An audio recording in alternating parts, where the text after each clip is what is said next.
In this video, I recount my experience of flying Akasa Air for only the second time on a flight between New Delhi and Goa Mopa International Airport.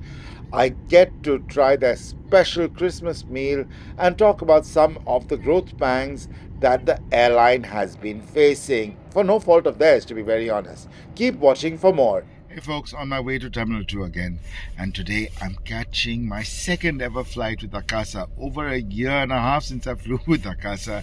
They don't operate too many flights out of Delhi. I'm really looking forward to flying with Akasa. Now, one of the reasons they don't operate too many flights out of Delhi is because they're having serious growth plans. Their fleet expansion has been halted for no fault of theirs really, but Boeing's. With all the issues Boeing has faced with the MAX door blowout and then the Federal Aviation Administration saying MAX production has to be halted and then slowed down. It's all there. These are something we're going to discuss, but I'm really looking forward to this flight. I chose the earlier flight which got clubbed in with this flight, but I'm looking forward to it. So let's go to Terminal 2 and check in. Now, Delhi Airport's Terminal 2, which was built in 1980, should have been retired by now, but due to construction problems and the roof collapse at Delhi Terminal 1, it is still functional. And, well, it's old-fashioned, but you can get through pretty quickly if only the check-in queues were not so obscenely long. Akasa doesn't have too many check-in desks at T2. Well, I saw the check-in queues for Akasa. Didn't fancy waiting half an hour, and just decided to come right through security. It was a small suitcase anyway, not heavy. Just taking my jacket off since I'm carrying it. Now I've been sent a message saying I have to go to gate number 28, so let's go there. Gate 28 was a bus gate. So after we got on the bus, we went through Terminal 2's airside, including our aircraft, VTYAX, a 1-year-old Boeing 737 MAX 8. We saw 4 other Akasa Air Boeing 737 MAX aircraft. That is almost 1/5 of their fleet of 26 Boeing 737 MAX aircraft. Akasa has been increasing its operations from Delhi of late due to other airlines collapsing and more slots opening up. On the way to the aircraft, I even got a chance to talk to the pilot who was standing next to me and asked him a few questions. And we climbed the air stairs to get on board our aircraft, and my word, I really did like these interiors. Now, let me give you a better seat tour. Now, like a lot of Akasa aircraft, even this particular frame was supposed to go to Chinese carrier Donghai Air, but was not taken up by them. So I don't know whether these Recaro seats fit on board these aircraft were selected by Akasa or by Donghai Air. Now, it's a standard seat. You get your standard tray table. Legroom isn't the greatest, but these winged headrests do really make a difference. I really appreciate having them. These are by far and away the best low-cost carrier seats I have ever experienced. And Akasa also puts 2 USB-A charging points on every set of 3 seats. The straight table is steady, but because legroom is tight, you may not be able to open a standard laptop. You get an emergency card and the Cafe Akasa menu. There is no in-flight magazine. As I said, legroom isn't great at all, but what do you expect on a 189-seater Boeing 737 nowadays? Boarding continued for a while, and before you knew it, boarding was complete and it was time for us to head off towards Goa's Mopa International Airport. It was soon time to push back and begin the long taxi to the threshold of runway 28. In the meantime, we saw that another Akasa aircraft had parked beside us, and I even got to see an Akasa aircraft headed for Guwahati take off in front of us. It's quite clear that Akasa is ramping up their services from Delhi Airport. As the work on the ramp of Terminal 1 has been completed, all the parked Go First and Indigo aircraft, the Indigo aircraft parked because of the Pratt & Whitney GTF issues have been moved to Terminal 1, so the Terminal 2 ramp is now being used by the Delhi airport authorities to enhance operations from Terminal 2. During the long taxi, I also got to see a nice contrast between the new livery of Air India on this A350 and the old livery on this older Boeing 777-200 LR. They look rather different, don't they?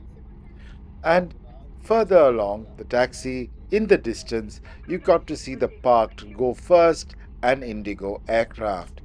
Thanks to my friends on X, I'm learning that more and more of the Go First aircraft are finally being repatriated and returned to the leasing companies. I also got to see in the distance, as you can see right now, Terminal 1, which looks complete, but once the roof work is finished, it should be open by the middle of 2025.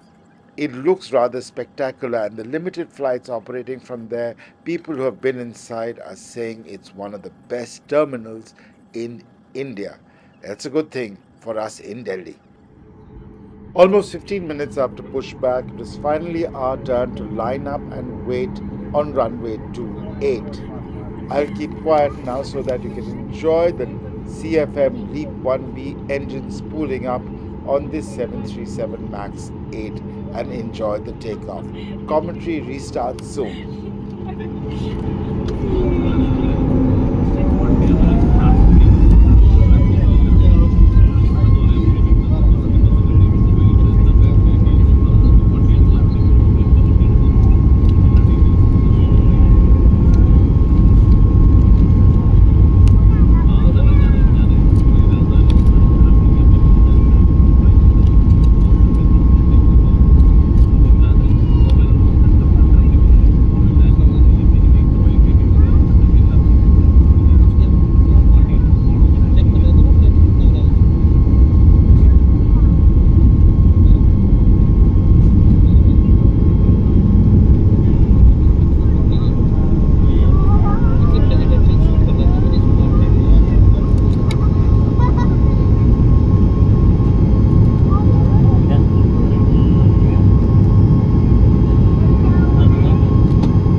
Soon after takeoff, I could not wait for the other big deal about this flight, the pre booked meal option. If you check in more than 24 hours in advance, you can actually select your meal on the check in process. And I did. I chose the Cafe Akasa offering of a special Christmas seasonal meal. So let's see what's inside. Well, it was two chicken mince pies and a Christmas pudding. Let's see how they taste, actually. I love these meals. The chicken filling was actually quite tasty. If I have one comment about this meal, it would have to be that the pies were cold. Cold pies just don't really taste all that great. This stuff would have been so much better if it was warm or hot. As for the pudding, yes, while I did finish it, it was okay for a Christmas pudding. I know not everybody loves Christmas pudding after all. So let's see how the rest of the flight was. Well, the views of the Western Ghats out of my window on the left-hand side of the aircraft was spectacular. I got to see a lot of the water reservoirs that feed important cities like Mumbai and Pune. Now a little bit about Akasa's problems. Akasa was supposed to have 28 Boeing 737 MAX aircraft by the start of April 2024. Instead, they only had 24 aircraft. And right now, in December 2024, they only have 26 aircraft when they should have had closer to 30 aircraft. Three of those aircraft being Boeing 737 MAX 200 aircraft. And this has meant that Akasa does not have the fleet consistency or has not been able to grow into the third player that the Indian market desperately needs. Anyway, right now enjoy the landing at Goa's Mopa International Tabletop Airport.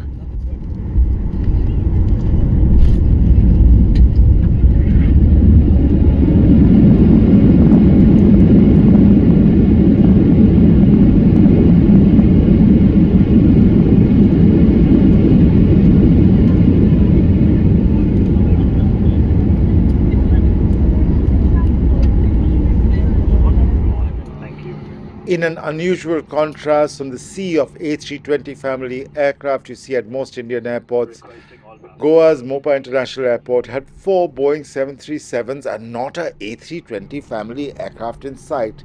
That was quite surprising. Now, I've arrived in Goa's Mopa International Airport now for the fourth time, and despite I loving the red color, which reminds everybody of the iron-rich soil of Goa, the terminal itself is very functional, pretty much like every other terminal that the developer GMR has built across India, which includes Delhi's Terminal 1 and Terminal 3 and Hyderabad. Very functional, you get down. It still looks very airy, does give a lot of Goa vibe to it, much nicer than Dabolim Airport, but not in the same league as, say, the new Bengaluru Terminal 2. All in all, a very good flight by Akasa. The meal was a nice addition, and well, hot pies would be nicer. So I hope Akasa is listening to this review, and I really wish them all the best. I want them to grow.